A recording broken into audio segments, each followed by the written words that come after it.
In this first section, I want to talk about something I call the drumming tree.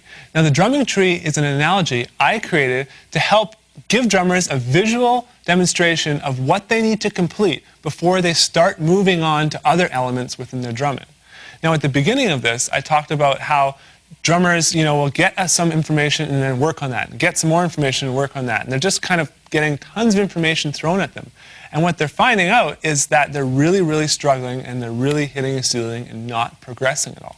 And I firmly believe that is from not having a solid foundation. And you see this a lot in drummers who are self-taught or drummers who had a poor teacher from the beginning. And they are out there. It's a shame, but there are poor teachers out there.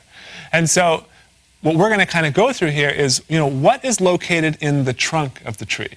Okay, that's what we're going to start with. Once you complete everything that's located in the trunk of the tree, that's when you can start growing branches. And you can say, okay, I want to learn, progressive rock here, and I want to, study jazz over here, and I want to study, odd times and beat displacement over here, and all that kind of stuff. But it's most important that before you do that, you complete everything in the trunk. So some of the things in the trunk are all the note values. It's absolutely crucial that you understand the note values and how they relate to each other, how every note value relates to the quarter note.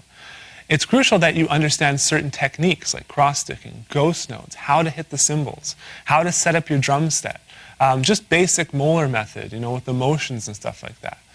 Then, once you complete all this stuff, you're going to know, okay, I complete all that, and I can move on to something else, and you're going in there with the right tools so you can actually, access that information and make the most of it.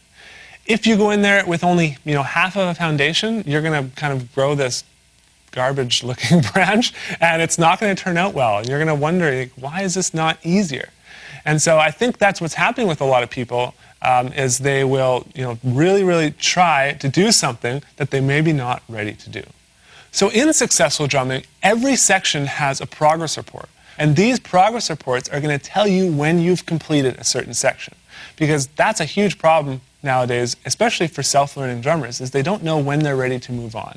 And so let's say you took a lesson on quarter notes, you would have to play a certain amount of exercises at a certain tempo for a certain amount of time before you're ready to move on. And we're going to dictate that as we go through this product. So you'll know exactly what to do and exactly when to move on.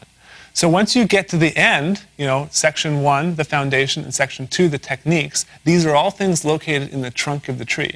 And once you get to the end of those 2 sections, you're ready to kind of move on and start exploring different areas. And you will see you can move anywhere.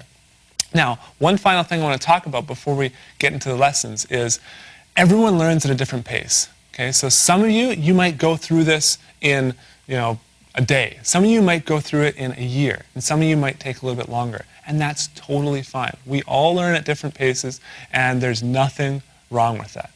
Now, if you are already a drummer and you bought this product, which I know that there are probably some of you out there, I still want you to go through all the foundational aspects and make sure you do the final progress report. So let's say we're working on quarter notes, which are probably easy for you. I still want you to play the exercises for the allotted amount of time until completion before moving on. Because you need to ensure that you have a solid foundation. And there might be all of a sudden something that kind of pops out at you. So with that said, let's jump into the next section. We're going to talk a little bit about how to set up our kit.